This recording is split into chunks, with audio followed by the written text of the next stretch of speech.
Dis vandag Vrydag 8 Mei 2026. Ons is die week besig om te gesels oor seisoene en die seisoene in ons lewens. En ek wil begin met 'n aanhaling van George Santana. Om regtig die verandering in seisoene te verstaan, bring groter geluk as om vir ewig verlief te wees op die lente. Ons almal ken daardie tye van uitbundige vreugde, waar dit vir jou voel of die energie en die blydskap jou wil laat bars. Dan ken ons ook daardie tye van stikkende seer en rou, waar dit vir jou voel of die hartseer fisiese pyn in jou binneste veroorsaak. Dit is die lewe en in 'n sekere sin wat die lewe so besonders maak. Toe ons klein kindertjies was, het lag en huil sommer vinnig op mekaar gevolg. Ek hoor nou nog die waarskuwende vermaning van my ma: onthou, van lag kom huil.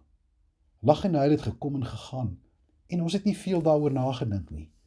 Hoe ouer ons geword het, hoe meer intens het die seisoene van vreugde en hartseer geword. Werklike gelukkige mense ontvang die genade om oor al die seisoene van jou lewe te reflekteer en 'n gesonde perspektief daarop te ontwikkel. Geen seisoen is permanent nie, en geen nuwe seisoen breek op presies dieselfde manier aan nie. Dis in jou wintertye wat God se belofte van die somer jou regop hou, en in die somertye waar ons kennis van die komende seisoene ons maan om versigtig en steeds met dissipline te leef. 'n Vriend het op 'n keer aan my gesê dat hy vir hom in sy depressietye gevoel het of hy in 'n koue, nat kombers toegedraai is. Ja, dit voel soms of die lewenskoue tot in jou bene ingekruip het. En dan op 'n dag begin die lente deurbreek, tot die warm lewensenergie weer in jou bruis. Die Here wat die seisoene geskaap het, is ook die Here wat in beheer is van jou lewe.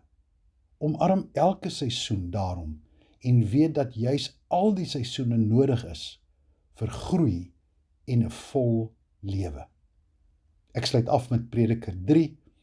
Daar is 'n tyd om te huil en 'n tyd om te lag, 'n tyd om te treur en 'n tyd om van blydskap te dans.